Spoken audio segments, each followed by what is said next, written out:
What's up, you guys? Thank you so much for clicking on this video.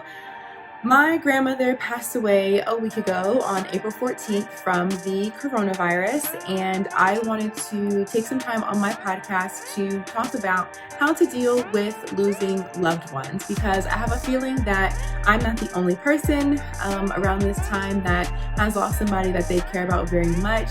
And I feel like over the years, I've done a really good job of developing strategies to cope with the death of my loved ones. So my grandmother passed away, like I said, a week ago from the coronavirus.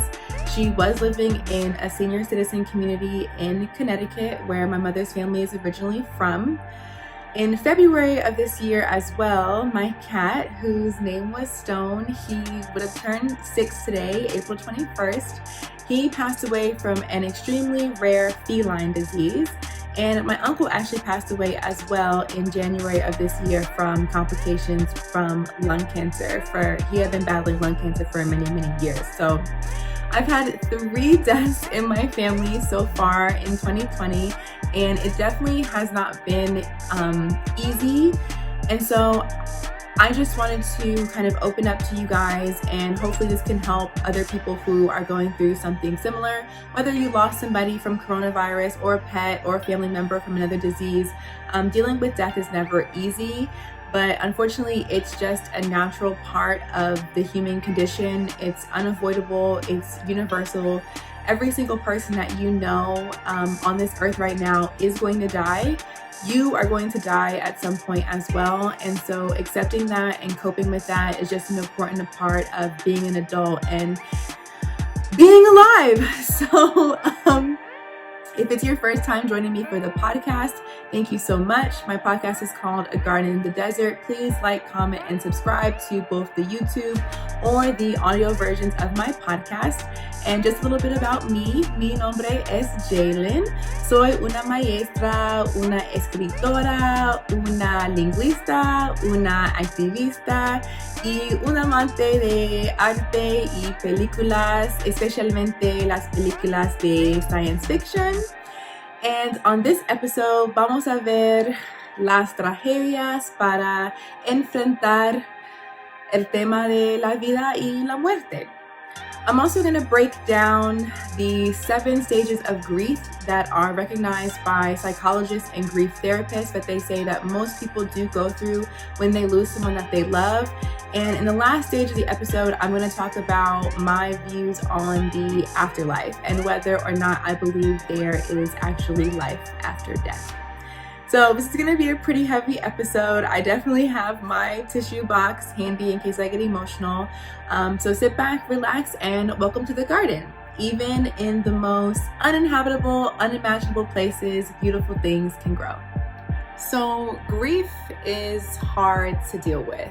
It doesn't really matter how you look at it. It doesn't matter who dies. It doesn't matter how they die. It's just a difficult thing.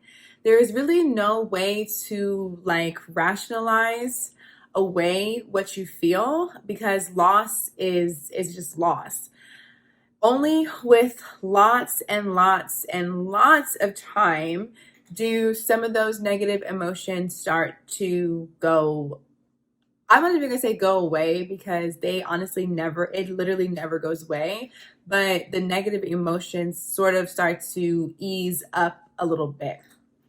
There's so many feelings that a person might feel when someone that they love passes away. So regret, relief, confusion, bitterness, those are all natural and healthy emotions. And like I said, it can take years for those feelings to progress or to change. Grief is an emotional, physical, mental, and social thing to experience. It can cause you to have physical pain and ailments, emotional or mental health issues or breakdowns, or even withdraw from social activities or social groups that you once enjoyed. Psychologists, grief therapists, and mental health experts generally recognize 7 stages of grief, and I'm going to go through each of them briefly right now. So stage 1 is known as shock or disbelief, and that tends to be a little bit more common when the death is unexpected or sudden. It feels like something isn't really happening. It's almost like it's an out of body experience. And I would say that this happened most recently with me and my cat, because I got home one night. He was totally fine. Like, I didn't know anything was wrong with him whatsoever. Like, I really just was thinking that it was like a normal trip. I went on a trip for the weekend. And yeah, I came home and he was unresponsive and terminally ill. And it was just so unexpected, because even though like he did live for a month after that, like while I took him back and forth to the vet, while we tried different treatments to kind of turn him around, see if he would turn the corner, I just couldn't like wrap my mind around him dying. Like, I just, even up until the day that the vet told me that he was putting him to sleep that night, like I still couldn't believe it. And even after he passed away, like it still felt unreal. And what I learned after this experience, which I didn't know, I had to do some research on it, is that sometimes pets become more intimate than our family members, because we spend like way, way, way more time with them. Like, they sleep in the bed with you, maybe they are with you 24/7, they live with you. Like, you never really think about them not being around. And when someone or something that's so close to you suddenly is gone, like out of nowhere, it feels almost like an out of body experience. And so that's definitely the first stage that I know that I go through a lot, because if somebody dies and I just like wasn't expecting it, I just can't like wrap my mind around like what I'm experiencing or what's happening. The second stage of grief is known as the denial stage, and this is similar to the disbelief, but it's more so like a grounded feeling of like, okay, like this didn't really happen. Like, she didn't get into a car accident and die. Like, he didn't get hit by a bus and die. He didn't get coronavirus after he just posted a video about coronavirus and die. Like, these things don't actually happen. Like, this is not real life. And so with my grandmother, there's been certain members of my family who don't believe that she really died from coronavirus. Like, they are like, oh, she died of old age or whatever. And like, that's not true. My grandma was fine. Like, yeah, she was old, but she was fine. Like, she had diabetes, but she wasn't in any sort of like critical medical emergency until the night that the nurses found her not breathing properly. And after she went to the hospital, that was pretty much the end. That was the end of it. So the denial stage, I feel like, adds an extra layer of pain, because it's like you don't want to face reality. And one day, when it comes to the coronavirus, like one day everything was all good, and then the next day it wasn't.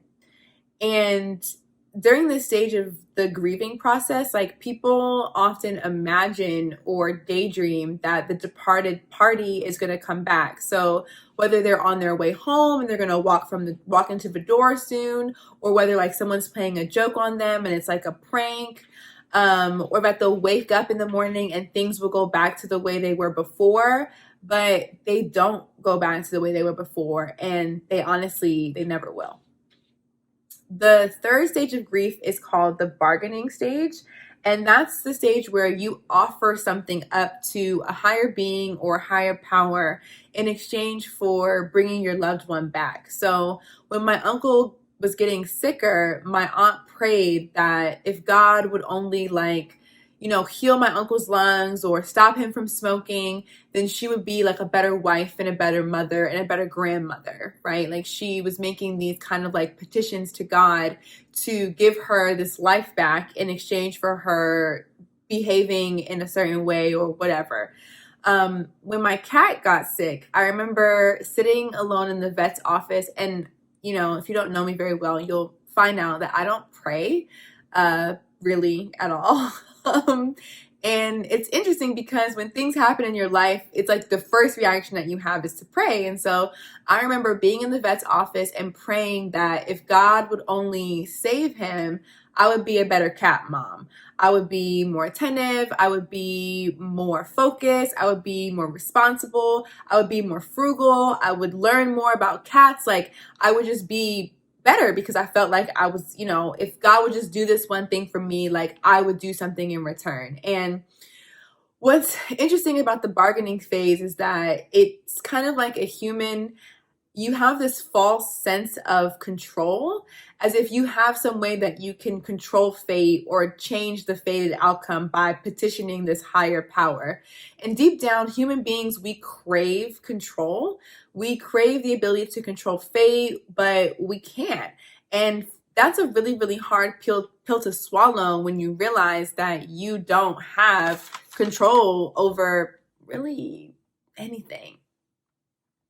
The fourth stage of grief is called the guilt stage. And I would say that this is definitely the most difficult stage for me, because in the guilt stage, the griever is going to blame him or herself and ask, well, what if I had done this? Or if only I had done this? And you know, sometimes I think like if only I had tried harder to convince my grandmother to move in with my mom in Maryland, then maybe she wouldn't have been in the senior citizens community in Connecticut, and she would have been safe in our house. She would have been quarantined, and we could have protected her, and she wouldn't have had to die alone. When it comes to my cat, I think back like, oh, if I hadn't gone away that weekend, if I hadn't left my cats home alone that weekend, if I'd only taken him to the vet sooner, if I had only been paying more attention, then maybe he wouldn't have gotten so sick and I could have caught the problem earlier and he would still be alive. I think too, like, if only I had told my uncle I loved him more, and I told him that I hated him smoking, and I told him that I cared about him, and that I wanted him to live, maybe he would have quit smoking sooner, and maybe the doctors could have saved him. It's like I feel culpable, like it's my fault that they're gone. Como era mi culpa que mi abuela se murió.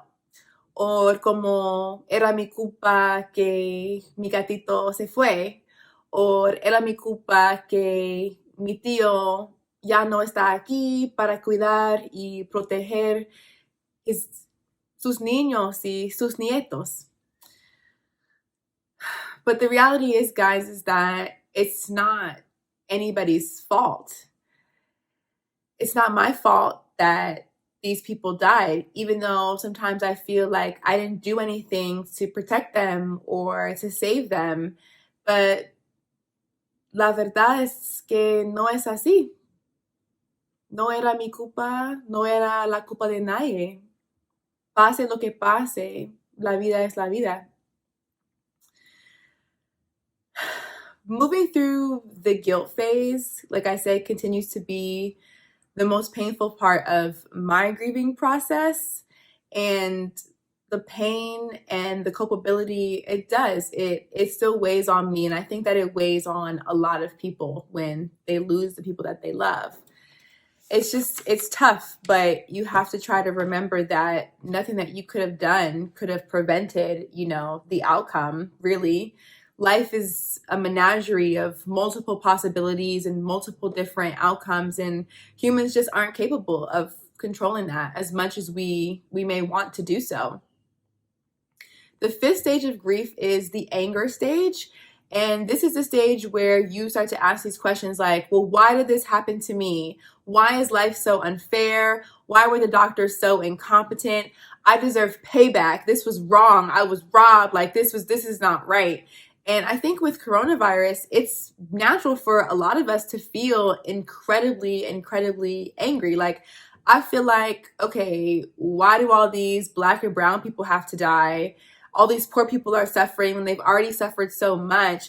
And the wealthy white elite is just chilling and only concerned about their own financial well-being. Why did my grandma have to die this way by herself without my mom being able to be there to hold her hand and like say goodbye? I think like, why do some people treat their animals like trash, abuse their animals, and yet they get to keep their animals and their animals are still alive? And I treated my cat better than anything. He was the most important thing in my life, and he's gone now. Like, why is everything that I love always taken away from me. I feel like when you go through the anger phase, you tend to have a really short fuse and you lack patience with dealing with people, and you might lash out and seek out arguments a lot. Like my mom and my aunt have been arguing and lashing out at each other over my grandmother's obituary for the past 4 or 5 days. And I know that deep down it's because they feel angry and they feel like they're out of control. And sometimes it's easier to feel angry than it is to feel sad, because anger fills you up. Like it fills you up and it consumes you, but sadness empties you out and leaves you feeling hollow on the inside. The sixth stage of dealing with grief is depression.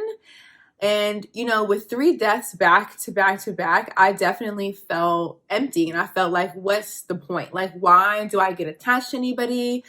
We're all going to die anyway. Like, why am I getting myself so worked up? When you're going through this depressed stage, you may not want to get out of bed.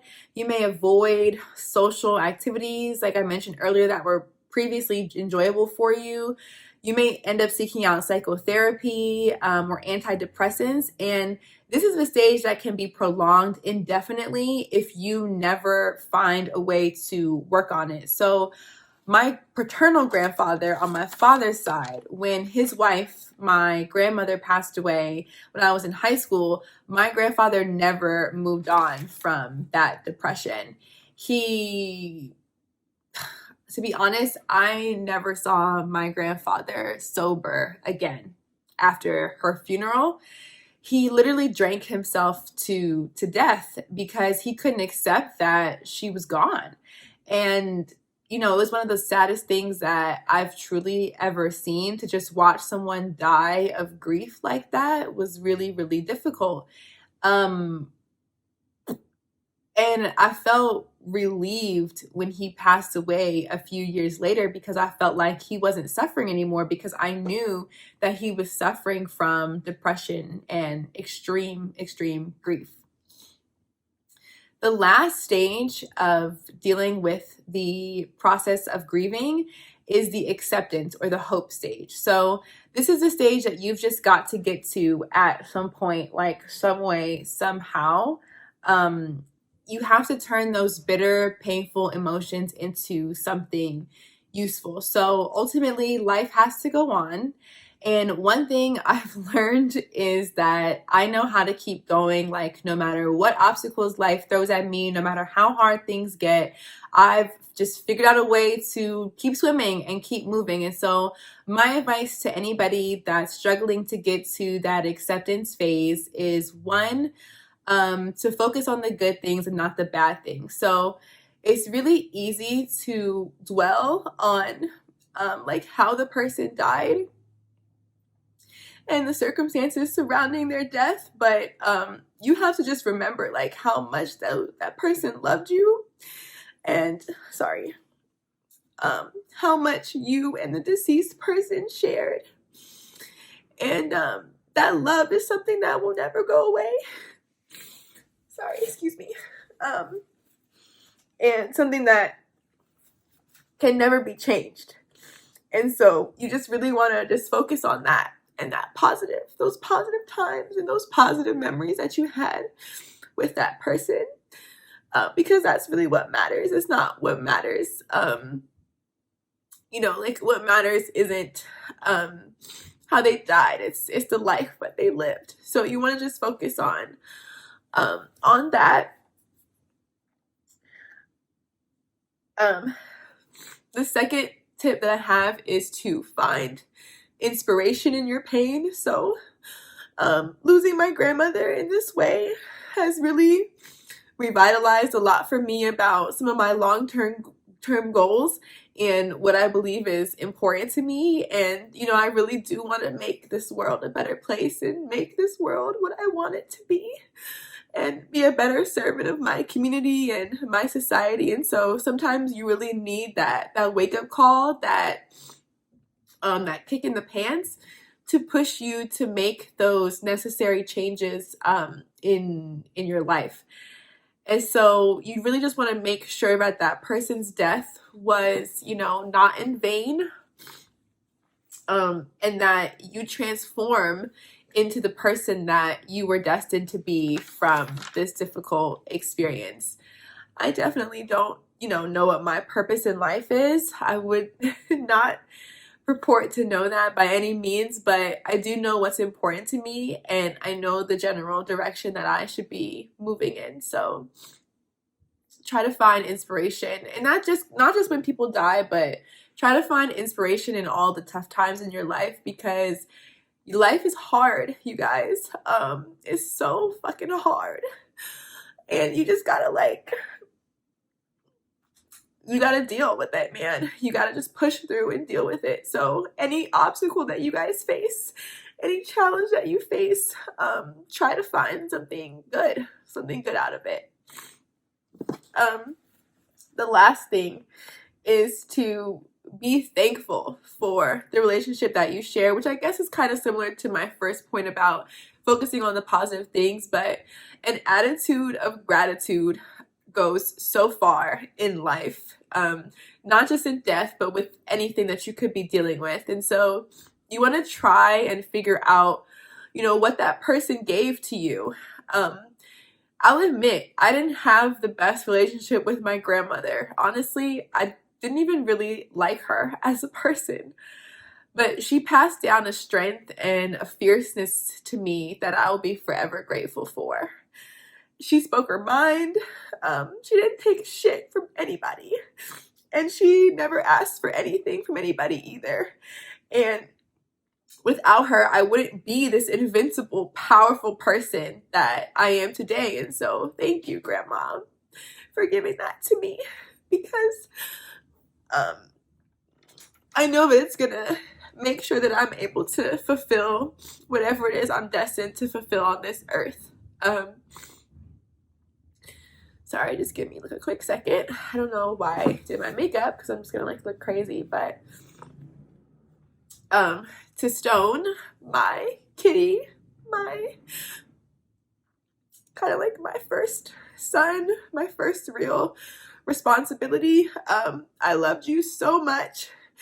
I rescued Stone from, you guys probably wouldn't even believe this, but I literally rescued him from a trap house. I used to work at a restaurant, and I would get off from the bar really late, and there was this one drug dealer that I had who would let me come by anytime. He would let me buy even just a dime bag of weed if that's all I could afford. And one night I went over there, and there was this little black cat underneath my seat,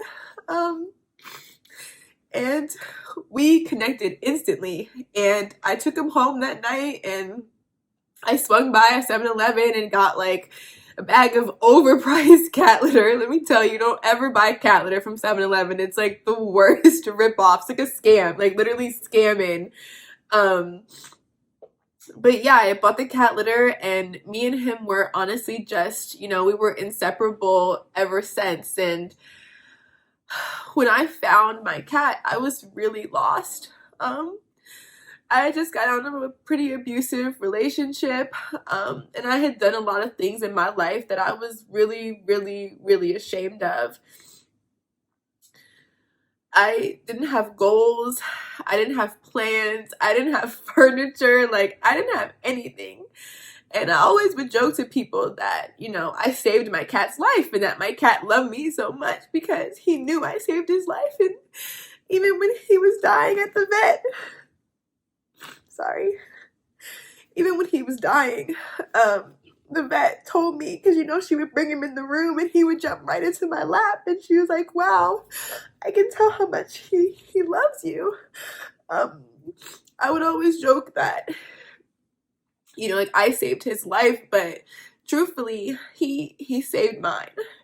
He gave me somebody to love. He gave me something to be responsible for. He took away a lot of loneliness at a really, really shitty time of my life. And so for that, I am forever grateful.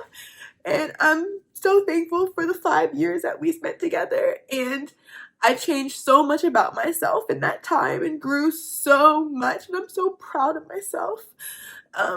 And I'm sad that he won't be there with me as I continue my journey, because he was there with me every step of the way while I was working on myself. But I'm eternally grateful for that experience. And I actually keep his ashes in my room. And sometimes I even put him in the bed with me just to remind me, of how far I've come. So happy birthday, little buddy. I miss you so much. Rest in peace, Grandma and Tio. I miss you both so, so much. And to all of you guys who have lost somebody, whether it's from the coronavirus or from any reason, from a disease or from an accident or just from, the universe taking that loved one away from you, I see you, and my thoughts and my condolences go out to you during this difficult time. We will get through this, but take every day and feel what you feel like you need to feel how you feel, and just be thankful that you are still living and breathing and will see another day. All right, y'all. So I had to get myself all the way back together because I was looking, it's a little emotional. It was a hot mess, but thank you for bearing with me while I got through that. So before I wrap up this episode for the week, I wanted to take some time to talk about, so what happens when we die? Because we know we be dying, but like, what be happening afterwards? So, if you're super religious, spiritual, or easily offended, you are not about to like what I'm going to say. So maybe you want to cut off the video here. I don't know. Because what I'm about to say is probably going to counter a lot of your fundamental core beliefs. Truth of the matter is that nobody knows what happens when we die. Religious leaders, philosophers, psychics, everybody's claimed to quote, quote, have an idea of what happens when we die. But the reality is that nobody knows. Without somebody literally going to the other side and coming back, there is no way for the rest of us to know what happens when you die. So I know what you're thinking. You're like, but Jalen, what about Jesus? Jesus came back to life, right? There's no historical or scientific proof to validate the fact that Jesus supposedly rose from the dead. I actually did an episode already called Is Jesus Really King? You guys can listen to it if you want to hear my opinions about Christianity. But the reality is that most likely Jesus didn't come back from the dead, and neither are any of us. We not come back from the dead, neither. The only truth is that human beings fear death and we fear dying. So religions and spiritual groups have long perpetuated the likely false idea of an afterlife. After suffering on earth, it's like we're going to be reunited with those of us who came before us, and then we're all going to live in this like perfect paradise. And so you're probably also thinking, well, Jalen, how do you know that's not true? Because you just said that nobody really knows for sure. So if you don't really know for sure, then you can't really know that it's not true. I don't know. That's the truth. I don't know if there's life after death or not. I truly don't know. All I know is that I believe what my eyes and my ears record, and I believe in the physical world and empirical data, concrete evidence. There is nothing to suggest that there is any form of life after death or that life continues in any way after you take your last breath here on earth. So when you die, there's probably nothing after that. And I understand, I really do, why people believe in the afterlife, because it's very comforting when you're dealing with grief and loss and death to propel yourself toward that acceptance phase that I was talking about in the first part of the episode. So there's nothing wrong with choosing to believe in an afterlife if that's what you want to believe in. If believing in an afterlife makes you better, if it brings you solace, then believe in it. Like, it's okay to believe in things that probably aren't real.